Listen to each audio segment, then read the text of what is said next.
안녕하세요. 미술치료사 나봄 인사드립니다. 목련과 벚꽃이 4월을 환하게 비추고 있는 오후입니다.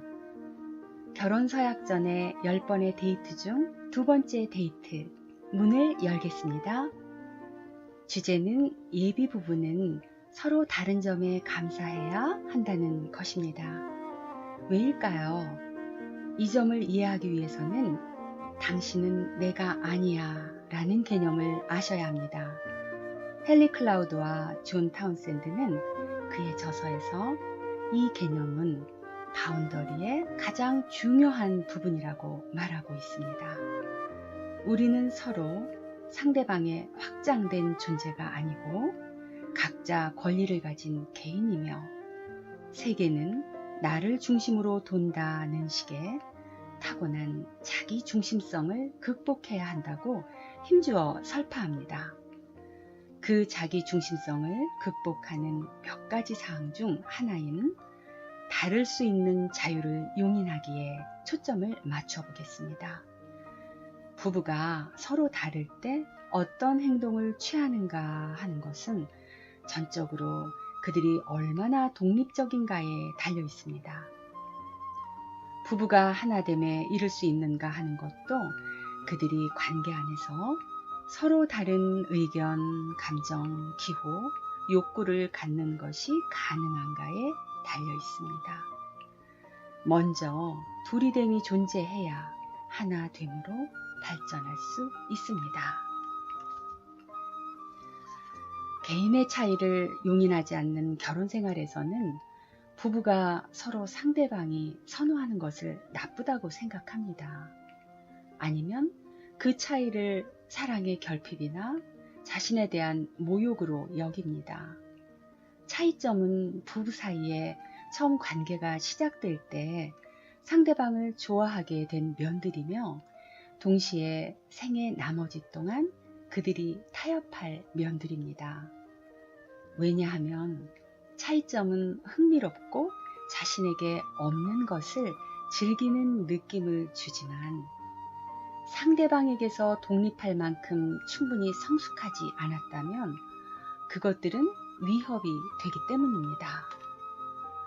차이점들은 미성숙한 사람들에게 거리감, 사랑의 결여, 버려짐, 거부, 심지어 극복해야 할 도전 등으로 느껴집니다. 그리고 이런 위협에서 자신을 보호하기 위해 사랑을 접어두게 합니다. 배우자의 차이점들에 아량을 베푸는 능력은 결혼생활 바운더리의 중요한 요소가 되겠습니다. 예비부부가 서로 각기 다른 친구들과 활동, 기호, 취미가 있는 것에 대해 살펴보고 인정하고 이해해야 합니다. 성의 차이, 성격 차이, 서로 다를 수 있습니다. 자신의 장점과 단점을 이해하고 예비 배우자와 균형을 맞추고 서로 다른 부분을 오히려 감사하게 받아들인다면 행복한 결혼 생활을 맞이할 준비가 된 겁니다. 두 번째 데이트에서는 양극적 성격을 나타내는 7개의 연속선을 살펴보세요. 각 연속선의 양쪽 끝은 모두 장점과 단점, 강점과 약점을 뜻합니다. 여기서 서로 다를 수 있다는 사실을 깨달으세요. 이 연속선들은 시소와 같습니다. 자신, 예비 배우자, 어디에 해당하는지 점을 찍어 보세요. 그리고 나서 서로 다른 곳에 있다면 이 시소의 균형을 어떻게 맞출까를 생각해 보세요. 그리고 두 사람이 시소의 한쪽에 치우쳐 있다면 공통으로 약한 부분을 보완해 나갈 방법을 생각해 보세요.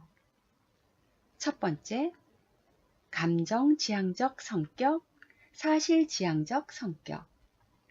예를 들면 한 사람은 감정지향적이고 다른 한 사람은 사실지향적이라면 서로 다르기 때문에 감정 한쪽 또는 사실 한쪽으로 기울어져서 문제를 해결하지 않는 것보다 오히려 더 큰 도움이 될 수 있습니다. 감정 지향만으로 갈등을 해결한다면 사실을 무시하는 판단이 되어 문제가 될 수 있겠죠. 반대로 사실 지향만으로 갈등을 해결한다면 중요한 감정 요소를 무시하게 됩니다. 그래서 감정과 사실은 똑같이 중요합니다. 사실지향적인 사람은 목적 지향적입니다. 생각과 정보를 전달하고 싶을 때 말합니다. 기분이 나빠지면 회피 또는 억눌러 버립니다. 그리고 감정이 대화의 주제가 된다 하면 아주 불편해 합니다. 감정 지향적인 사람은 대부분 관계 지향적이고 갈등을 빨리 해결하려 하고 주변인의 기분이나 평가에 아주 민감하죠. 인간 지향적입니다. 이 책의 저자 데이브는 감정 지향적이고 클라우디아는 사실 지향적인데 데이브는 감정이 어떻게 변화하는지에 더 민감해서 아이들이 10대일 때 공감을 잘했습니다. 그러나 가정이 좌초하지 않고 앞으로 나갈 수 있었던 것은 사실 지향적인 클라우디아 덕분이었다고 말하고 있습니다. 두 사람은 부모로서 인생의 동반자로서 함께 머리를 마주하고 감정적인 면과 현실적인 면, 즉 사실적인 면을 균형을 맞추면서 현명한 결정을 내릴 수 있었다고 합니다. 그러나 부부가 모두 같은 쪽에 치우쳐 있다면 어떻게 할까요? 모두 감정지향적이라면 중요한 사실들을 지나쳐버릴 위험이 있습니다. 예를 들어보면 자동차를 살 때 재정 형편상 중고차를 구입해야 되는 경제 상황인데 새 차가 너무 마음에 들어서 그만 그 자리에서 당장 계약하고 할부금이 너무 많아서 허리띠를 쫄라매는 이 일을 만들 것입니다. 반대로 모두 사실 지향적이라면 현실의 예산에 맞게 운전하고 싶지 않은 싼 고물차를 사서 날마다 그 고역을 견뎌내야 할 것입니다. 따라서 중대한 결정을 내릴 땐 현실 사실 지향적인 면뿐만 아니라 감정적인 면도 자세히 알고 살펴보는 지혜를 미리 깨우친다면 곧 있을 행복한 결혼 생활로 돌입할 수 있겠습니다. 두 번째, 개인적 성향, 공동체적 성향. 개인적 성향을 가진 사람은 홀로 또는 커플 둘이서만 지내기 좋아합니다. 공동체적 성향을 가진 사람은 다른 사람들과 있어야 흥이 나고 사람들을 좋아하고 그들의 삶에 깊이 관여합니다. 여러분은 언제 에너지가 충만하고 활기가 있습니까? 모두 개인적인 성향의 부부의 경우 다른 사람들과 어울려 지낼 때 얻는 것이 적지 않기 때문에 소그룹 스터디 모임이나 볼링클럽 가입, 친하게 지내고 싶은 부부 목록을 만들어서 저녁 식사 초대하기가 균형 맞추기에 도움이 되겠습니다. 반대로 둘 다 공동체적인 성향이 강한 부부는 삶의 균형을 맞추기 위해서 둘이서만 함께 있는 시간을 가져야 좋습니다. 건강한 부부관계를 유지하기 위해서는 앞으로 결혼해서 둘만의 시간을 더 많이 계획하고 보내야 합니다. 또한 정반대의 성향을 가진 부부는 앞으로 어느 한쪽이 다른 배우자를 완전히 지배하는 일 없이 타협해서 서로의 성향을 존중하고 다른 종류의 이벤트를 번갈아 계획하고 실행하는 것은 어떨까요? 세 번째, 즉흥적 성향, 계획적 성향. 둘 다 즉흥적 성향이라면 새로운 일을 시작하기 전에 먼저 배우자와 충분히 상의하기로 동의합니다. 둘 다 계획적인 성향이라면 한쪽 혼자서 계획, 실행함으로써 배우자를 놀라게 할 수 있습니다. 서로 다른 성향이라면 상대방에게 결정을 양보하거나 계획하게 요청할 수 있습니다. 네 번째, 능동적 적극적인 성향, 느긋하고 여유 있는 성향. 서로 다르면 균형을 맞춤으로써 상대의 관점으로부터 이득을 얻을 수 있습니다. 서로 같으면 반대극 성향을 의도적으로 취해보기가 도움이 됩니다. 다섯 번째, 밤부엉이 체질, 아침 종달새 체질. 자신의 수면과 활동 시간, 가장 생산적인 시간은 언제입니까? 부부가 서로 다를 때 상대를 바꾸려고 하지 말고 두 개의 시간표를 서로 조화시킵시다. 부부가 같아 밤부엉이 체질이거나 아침 종달새 체질이라면 별 어려움은 없을 것입니다. 직업, 환경적 대응만 꼭 하고 나서 체질대로 지내면 되겠습니다.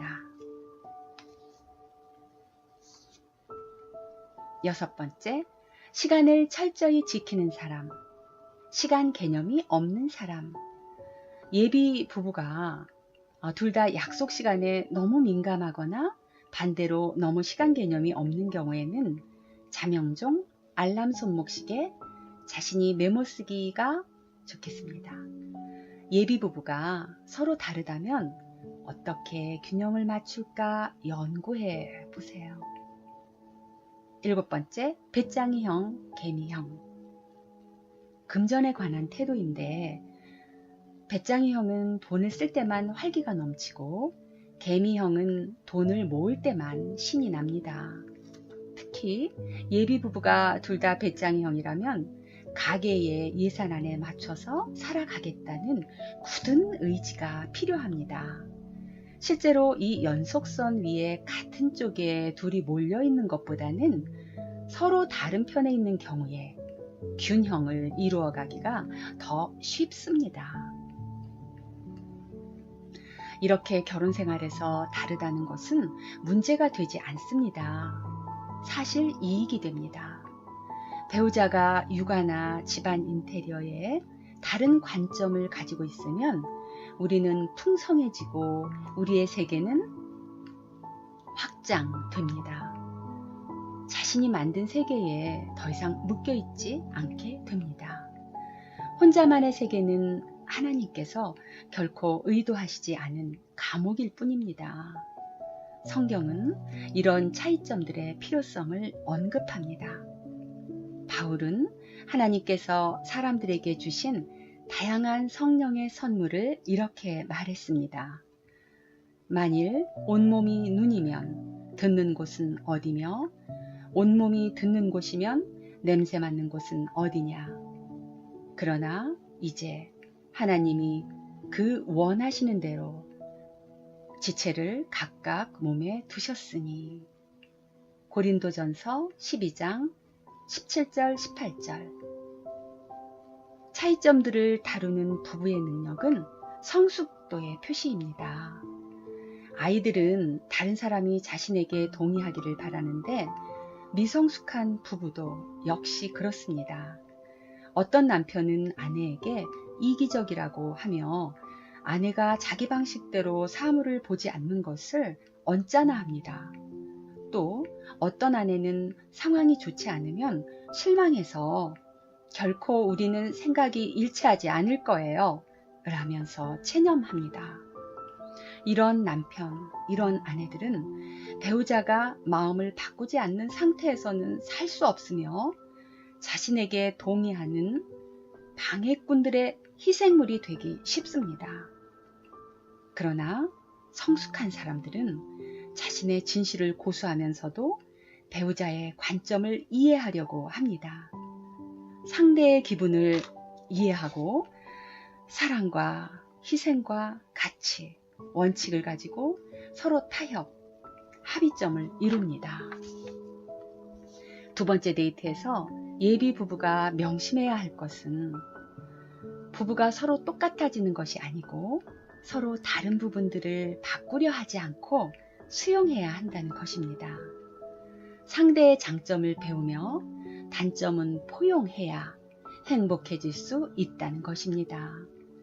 서로의 차이점에 대해 균형을 맞추고 장점에 초점을 두면 어느새 부부가 함께 발휘할 수 있는 강점들이 생겨납니다.